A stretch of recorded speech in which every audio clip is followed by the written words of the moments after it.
Hello everyone, this is Dor.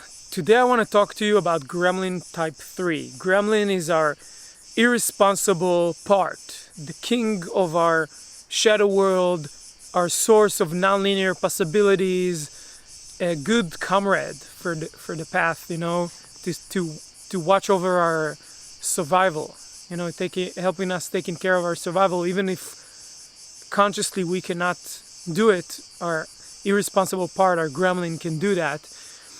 And if you already are familiar with some possibility management context, so there's gremlin type 1, which is more about, someone that is out there, a gremlin that is really out there. Like someone walks, this person that goes into the room and immediately I don't like this guy, he's too arrogant, he's too attention seeking, he's too out there. It's like this person that's gonna, just overtly manipulate the space and just that's the gremlin type 1. It's really this gremlin that is too armed for its own good, and I have this gremlin. My gremlin is mainly that, like a gremlin that is, that people can really notice and that I use a lot.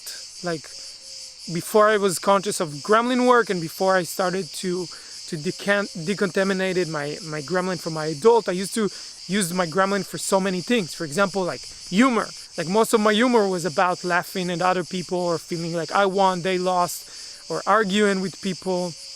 I want to be right. This kind of gremlin that is really out there. And gremlin type 2 is this gremlin that is mostly about hiding and mostly about destroying parts of myself. And I have also part of my gremlin is this kind of gremlin where I sabotage myself, I play small, I play inferior. For example, I would go to a situation, I would be, no, I cannot do that. It's too hard for me. I never done this. And I was or I'll be in a workshop and I'll just hide and not say anything. And gremlin type 2 was disassembled by you or by whoever have this gremlin. Parts of him was disassembled. So all these great weapons that a gremlin have, that you can, when they come unconsciously, it's not very useful but for responsibility, but if you use them consciously, they can be really really helpful. So gremlin type 2 people, they kind of disassembled those parts of themselves. Like for example, my gremlin type 1 has this thing about superiority, right? I'm better than everyone. It's like go into a space and try to get control over people, to feel like I'm better than them.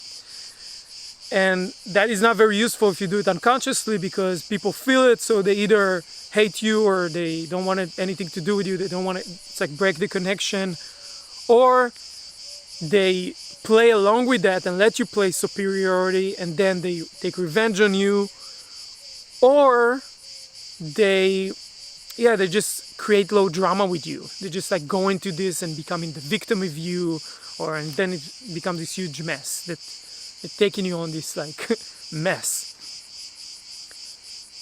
So that's not very useful. But let's say with my gremlin type 1 that I wanna go in front of I need to speak right now, and it happened to me, someone tell me, hey, say something about your workshop, and I'm caught off guard. I'm in front of 50 people. I need to come up with all these non-linear things to say in front of these people. And part of me start to feel, I'm inferior. So some part of me, my child starting, am I good enough for that? Can I do it right now? And it's even my adult never had this experience of doing that. And if I use this superiority right now, this okay, gremlin, I need to play superior right now, so I don't feel this, this inferior in this moment. So I can grab that and I can use that. It can become a useful thing. So even the shadow principles of the gremlin, this shadowy aspects of that can become useful for doing certain things. Okay, and if I need to go up on a stage in front of 1,000 people right now, I can use that superiority, or I can use that, for example, another example for that would be when I I need to speak about my workshop, and I'm going to a table, and in the table there's some other people's gremlin. So my gremlin can help me figuring out things like, okay, who's the leader here, who's that, who to talk to. And I do that, and it's helpful when I do it consciously. Now, Gremlin type 2 kind of disassembled these powers from them a lot of times. So it's hard for them to use that.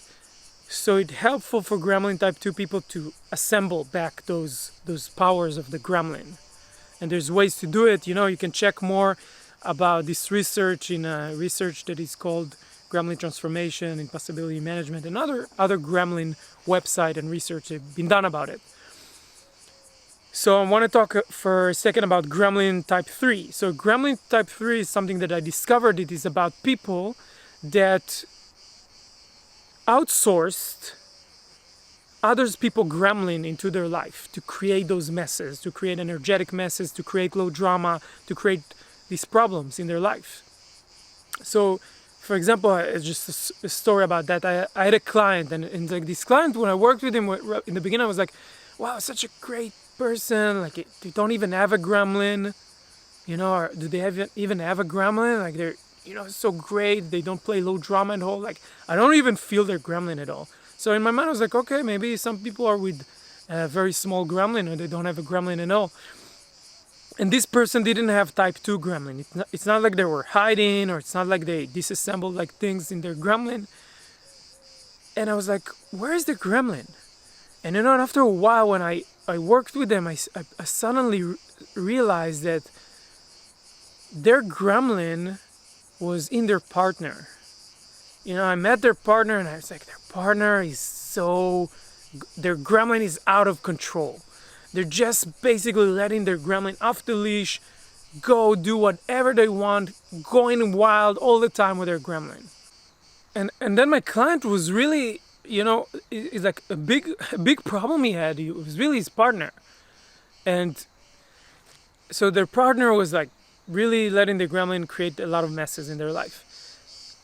And then I realized that if I look at this from a radical responsible point of view, which is how you look at the gremlin, like it's not bad, it's not good, it's really, it had a purpose for survival, for surviving.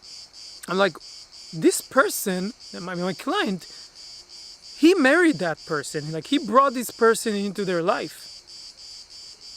He outsourced his partner gremlin into his life to create huge problems that his gremlin was not creating.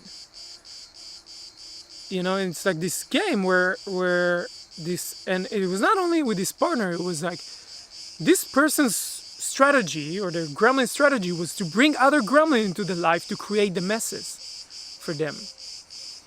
And a funny example of that is like people that bring a dog, and the dog is like it's like tearing up the house.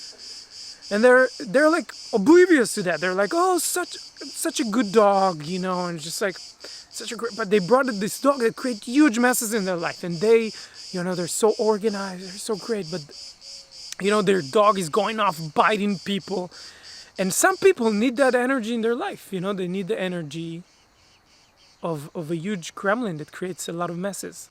Another example of gremlin type 3 is someone that is is part of this group of friends that is really, really harmful for their life, a really unhealthy group of friends. And like, this person is such a great person, you meet them, it's like super great. And then, you go, and then it's like you meet their friends. You're like, what the fuck? Like, what are you doing with these people? Fully gremlin, off the leash, going wild. Create problems for this person. They bring them down, they make them, do like crazy drugs, or have really like not a healthy experience in their life. And who's responsible for that? This person that became a friend of this group of friends it wasn't a victim of them. Like, some part of him chose those people. So that's his gremlin chose other gremlins to be part of this life. And you can look at it as like a survival strategy. It doesn't matter. It's like, I call it gremlin type 3. right? When you're outsourcing the problems, you're outsourcing the gremlin irresponsible energy from some other people. And in the beginning, when I looked at it, I was like, whoa, at some part of my life, my gremlin was the one that is other people are sourcing.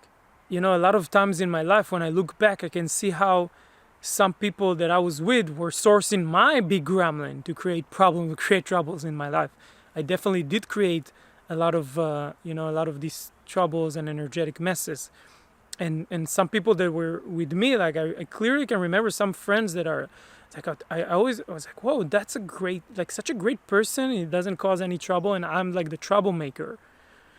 And so I was like, oh wow, I was the one with the gremlin type 1 that these people brought into their lives. And then I paused this research, and I've been with it for a few months, and then I started to go for it again and look and research again. And then I looked and I saw, and how do I have gremlin 3? Because I started to bring people into my life. I started to notice that I'm doing that. I was actually doing it my whole life.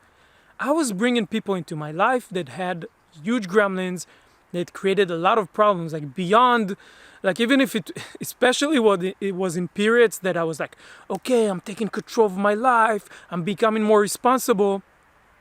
What my gremlin did is brought other people into my life that were, that were this gremlin type 1 people, or gremlin even type 2 people that wanted me to rescue them or something, that created huge messes of my life. So my gremlin was outsourcing that. And it was like, it was painful to understand. It's painful for me to understand. And just to start with an extreme example of that, I invited, as a story, I invited my friend invited me to go with her to Portugal. And it's a friend that I didn't know so well. We just met a few times. So we went to Portugal together. We started traveling day 2 or 3. We planned this trip. We rented a car. We planned this trip, and she met a few people a few days before. And like we took these people on a ride, and turns out that one of these people was like a psychopath. It's like, and on the way back, like he had like really unleashed himself on us, almost like attacked us violent, like definitely non-verbal, like definitely with verbal violence, but almost like really attacked us in the car. It was a really scary moment. Then he got off the car, started to, he said he's gonna call the police on us and stuff. He was like really scary person. And then my friend after that told me that she talked to this person, and he told her all these things about his family. Like he was like abusing his daughters and stuff like that, like scary stuff. And I was like, what? Like, how did you just tell me now? And in a certain way, the way I was looking, I didn't know about gremlin type 3 back then, but I was looking at her and I was like, how did you bring this person into our life? Totally ruined our trip and everything. And I was looking at her thinking about that, but wait, I actually brought her into my life to bring that person. It was a double outsourcing for gremlin type 3 kind of thing. And it's like, you think, oh, we don't see that sometimes, we're blind to it, but we're not blind. Like, if I really look at that person that we brought into our life, this person was like really a lot of red lights should have come on for us about this person. So like this, and I found that in people that have an abusive partner. For example, like these great people, but they suddenly learn, oh, they have an abusive partner. It's really bringing someone else's gremlin to mess up your life.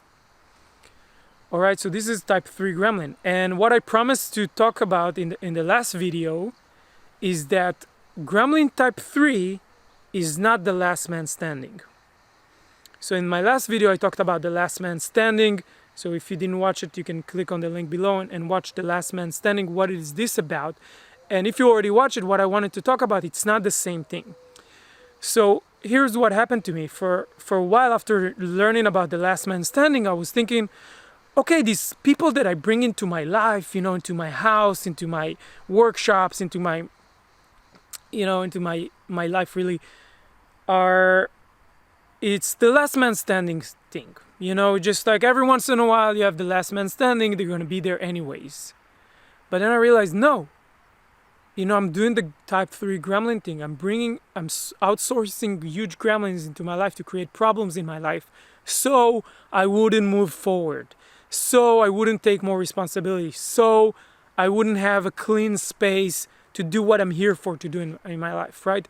If you worked with gremlin, there is always the benefit, like the benefit of creating gremlin stuff in my life.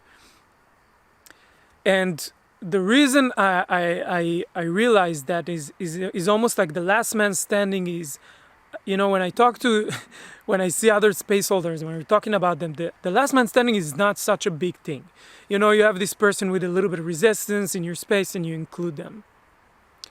And or you have this perfect day and your phone falls, okay. It's not like this huge thing. But when you're outsourcing gremlin type 3, when your gremlin type 3 is outsourcing huge problems in your life, or even psychopathic, or even like people that just destroy your space constantly, or people that constantly attract low drama to your life, they're constantly in this resistance with you, they hate you, and I was this friend with this person, how he started to hate me and create so much revenge on me and all this crazy stuff. Bringing that is not the same. It feels different, it's a different energy, it's a different force. Like one force is the denying force, is the last man standing, and one force is a gremlin force, is a shadow force that I created, and I brought, these people into my life. And so once I had that clarity, I'm like, okay, this is over. No more. I'm not doing the gremlin type 3 anymore. I'm not attracting these people to create these atrocities in my life. And this is the point of the video. This is where it's going. It's for you to notice the difference between those two energies and see what is a last man standing that you can include and what is a gremlin type 3 thing that you're doing and you're outsourcing into your life. And I'm scared to say this, but I see this so much with myself and with people that I work with that I really think it's huge. So take some time and start to, here's some questions, like, who are you bringing into your life that create irresponsible, uncontrolled force in your life? Who are you outsourcing in your life, and how can you shift from that? And maybe it's saying to this person, hey, this is over. Or maybe it's, maybe it's negotiating and bringing offers and staying connected, but shifting that. So this person is like, no more outsourcing your gremlin into my life. And so take this question, do some research for yourself. This is not a religion here. Yeah, don't take this distinction and think, oh, this is one truth. This is truth. Like, don't do that, please. Like, just research for yourself. See if this is touch you, if this is alive with you in any way, and work with that. And I appreciate watching. Thank you for watching this video. If you have any questions, put them here below. It helped me if if this video works for you, and you can share this with other people and let them know about that. And thank you for being on this journey and taking more responsibility, taking action by watching this video. See you next time.